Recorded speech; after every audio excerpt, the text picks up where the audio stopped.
Welcome to our deep dive. It's kind of funny how every year that whole New Year's resolution thing comes around. It's like clockwork. People making them, breaking them. Or just rolling their eyes at the whole idea. Totally.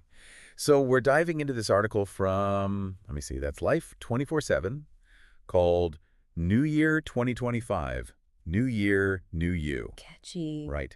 And it really tries to get at the psychology behind why those resolutions, why they can be so tricky. And even better, how to make this year different, how to make those resolutions stick. Exactly. I mean, you've seen those top 10 lists, right? Yeah. Exercise more, eat better. The usual suspects. Exactly.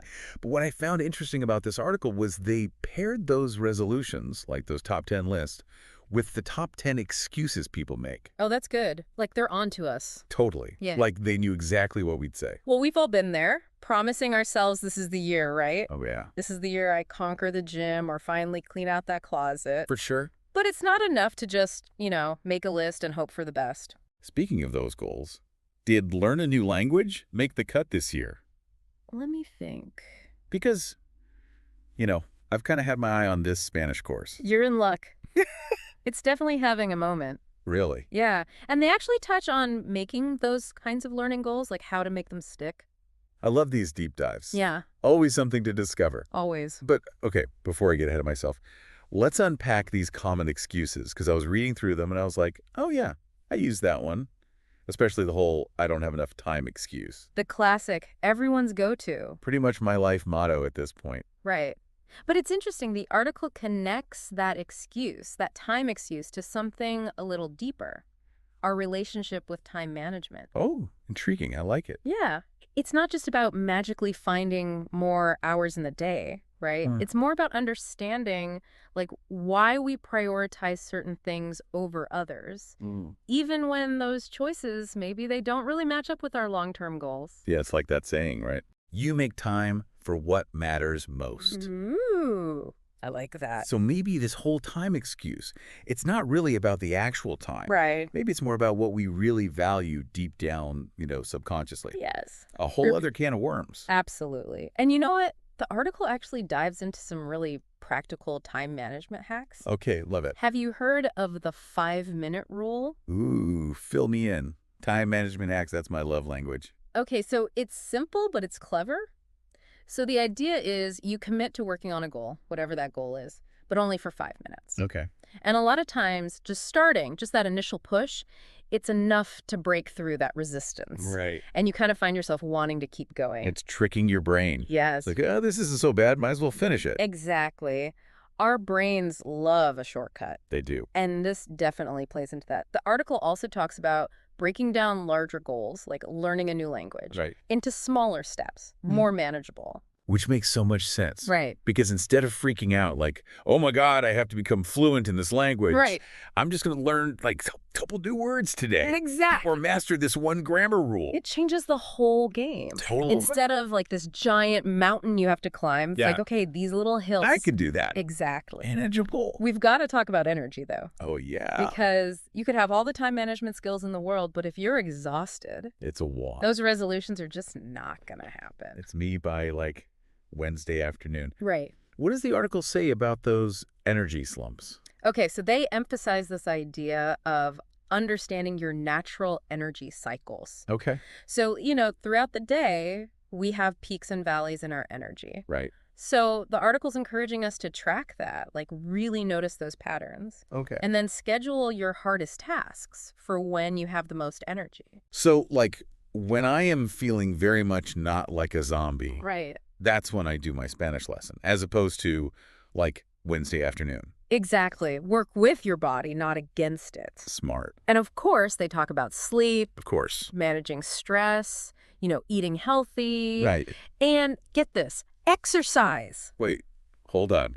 Exercise. I know. That's the thing I'm too tired to do. I know. It seems counterintuitive, but they were explaining how physical activity can actually boost your energy, especially when you're feeling super drained. No way. Yes. So even if I'm dragging, Yes. getting to the gym could actually help. It's about understanding how those energy cycles actually work. So exercise can kickstart your metabolism, right? Okay. Helps you sleep better, even just boosts your mood. Oh, interesting. All of that makes you feel more energetic. Makes you feel like you have more energy. Yes, exactly.